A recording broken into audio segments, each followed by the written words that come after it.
Alright, we are back with a new video, and today we are once again updating the power rankings for the Amazing Race 34 following episode 6. And this was another sort of strange episode where, despite it having an elimination, that elimination did not happen at the pit stop, and the actual penalty for coming in last was simply leaving behind all the other teams. Which again makes it kind of amusing in hindsight how they are trying to promote this as a season with no non-elimination legs, and yet they're trying to pretty much stretch that about as much as you can. Although in this situation, you couldn't really control for it, but we'll get into that in a moment.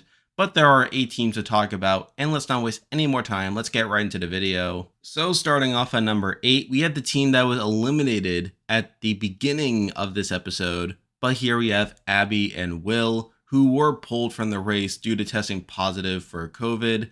And we had a good sense that it was going to be them based on the sneak peek and also the previews for this episode, that Abby and Will were noticeably absent from those previews, which made it very likely that they were going to be the team that was pulled. Even so, I didn't decide to factor it into last week's rankings as we didn't really know for sure. And also I didn't want to make it a spoiler for anyone who tries to avoid the previews. So through that, I did try to base it purely off what was happening on the show.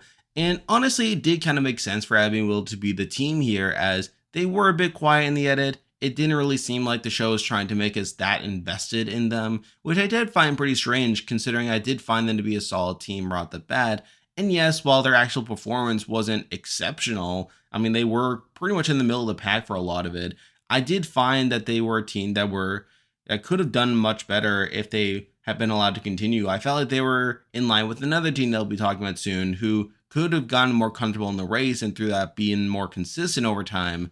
But as it is, they were pulled from the race, and because of that, they're here at number 8. And with that, there are 7 teams left in the race to talk about, and as usual, I'll be ranking them based on how lucky they are to win the race, based on their current race ability. But at number 7, the team that I believe is the least likely to win is Glenda and Lumumba. And at this point, I think it's pretty clear that they're not the best team in the world, where despite them having a hot start, I feel like once the other teams got acclimated to the race, and once they started to encounter more situations, they obviously fell behind. And I felt like they kind of regressed to the mean. And at this point, they're in a pretty bad situation. They did come in last on this previous leg, and now they're going to be departing 45 minutes after the first team, which the episode made it sound like it's going to be this massive disadvantage.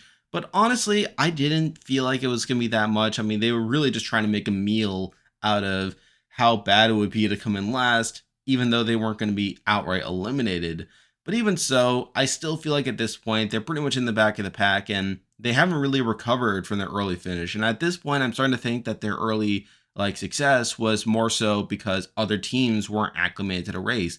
And now that those other teams are acclimated to the race, they kind of fell behind. So at this point, I can't say that they're likely to win, but they're still fun to watch on TV. But because of that, they're here at number 7. Now we're moving on to number 6, and we have a team that, again, has largely been underperforming up to this point, but they did have a good leg here. But here we have Aubrey and David, and to their credit, they did get second place here. And this is their second time finishing in the front of the pack, where they did previously have a third place finish on the first half of the mega leg. But even so, I still don't find them to be that impressive of a team, where, yes, they did do well in this leg, but outside of that, they're pretty rocky, obviously consistently finishing in the back of the pack. And sort of similar to Glenda and Lumumba, I feel like they could very easily fall back to the back of the pack, assuming like they get out to a rough start at the beginning of this next leg. So even with their impressive finish, I did decide to lead them relatively low. And because of that, they're here at number 6. Now we're moving on to number 5, and we have another team that I feel like has done well in this leg, even though they're not the best team in the world. But here we have Quinton and Mattie, and they did have a bit of a bounce back here. They did come into third place, and a lot of that came due to them doing well on the detour, where obviously with them being former cheerleaders, they were able to breeze to the dancing one without too much difficulty, and they did get a third place finish here. Even so, I still feel like they're a bit too high variance for me to have too much higher, And plus, I feel like other teams are being propped up to win more than them. So because of that, they're here at number 5. Now we're moving on to number 4, and we have a team that, again, I have sort of been moving up and down at various points, which sort of fits with how their performance has done so far in the race. But here we have Derek and Claire. And I did find their arc here interesting in this episode, where they made such a big deal about Derek struggling on the detour with his, struggling to roll his R's, which was a little strange, as we did see Marcus and Michael basically get around this similar issue by basically trading off who memorized the letters, as technically they didn't both have to memorize all the letters. So it did make me wonder, why didn't Derek just pass off all the R-based words to Claire while he does all the non-R based ones? But, I guess they just didn't come up with the idea. But still, they made a pretty big deal out of it, and they were able to come out of it okay, getting a 4th place finish. But even so, I feel like other teams are starting to surpass them, and through that, I feel like they're probably going to be less likely to win moving forward. And because of that, they're here at number 4. Now we're moving on to number 3, and for me, these are the top 3. I feel like these top 3 are all somewhat likely to win the race, and I'll be somewhat surprised if one of these 3 don't end up winning the race for various reasons. But at number 3, I did decide to make a change here, and I decided to put Marcus and Michael here. And it's not so much because they struggled more on this leg, where they, to their credit, they were in the front of the pack for a lot of it. They did come out of the detour first, with them coming up with the idea of trading off who does each letter so that they don't have to memorize as many individually, which I did feel like was a pretty good move on their end. And we obviously got to the roadblock where they'd obviously struggled a bit more. But even then, I did feel like they were being propped up initially to do well, where they made such a big deal about Michael paying attention to the reference and how that was going to matter. But then once we saw Luis be able to complete the roadblock without being too faithful to the model and even having his car collapse, it became clear at that point that he was just wasting his time, which did cause him to fall behind. So I did find that a bit weird.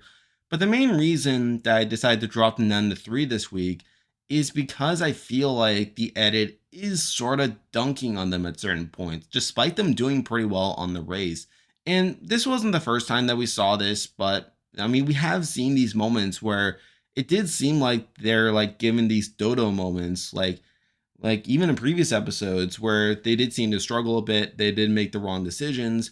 And even though they did rectify those by the end of it to where they didn't fall too far behind, they still got those moments of them looking like dummies here by not picking up on certain things. And I feel like this episode just sort of doubled down on it, where we did see them literally walk past the bookstore they were supposed to go to get to the clue at first. And then later on, they got lost again. And I felt like the edit wasn't really doing them much favors. And even towards the end, when it did show them paying attention to the reference, that came back to be a negative, where it showed that they were just wasting time by doing that, which was a really weird way to present that, as you would think that normally that this roadblock would be about paying attention to detail and how you had to get it all accurate before it could go off so that your cart literally doesn't collapse like Luis's did. But they didn't, and they were shown being portrayed very negatively here. And yes, while their overall performance here wasn't great, the main reason I'm dropping them here is because of the way they're being presented in the edit. And I feel like with each passing week, I am being reminded more and more of Ryan and Dusty. Now, will they have the same trajectory as Ryan and Dusty? I'm not entirely sure yet, but I feel like I made this similar mistake before, where I was willing to overlook certain flaws in Ryan and Dusty's edits until they became too big to ignore. Whereas here, I sort of feel like Marcus and Michael could be on a similar trajectory. And yes, well, we'll have to see with future weeks. I feel like now is a good time to at least bring that up and at least address it in my power ranking. So with that, I did decide to drop them down this week. And because of that, they're here at number 3. Now we're moving on to number 2, and we have another team that I've held in somewhat high contention up to this point, and they've continued to go up with each week. But even so, I do have some mild concerns with them. But here we have Luis and Michelle, the winners of this week's leg. And yeah, I had to give them a lot of credit. They won their second leg in a row. They're the first team to win 2 legs this season, which I had to give them a lot of credit for. And sort of similar to what I said earlier, they're a team that has continually gotten better over time, and I feel like at this point they have found their footing. And I feel like even the edit is kind of propping them up to a degree where they are shown being a more consistent team and a team that wants to prove to others that they are the front runners. And I think that's great for them.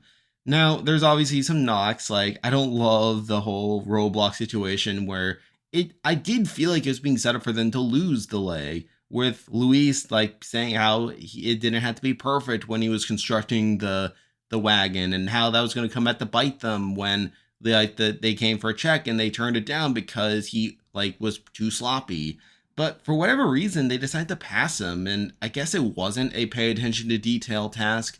And obviously that's great, and that allowed them to get to the front of the pack. But then we did see Luis's cart fall apart, and then they had to waste time trying to pick that up. And it did seem like they were going to lose, but obviously they were able to come out on top and win the leg.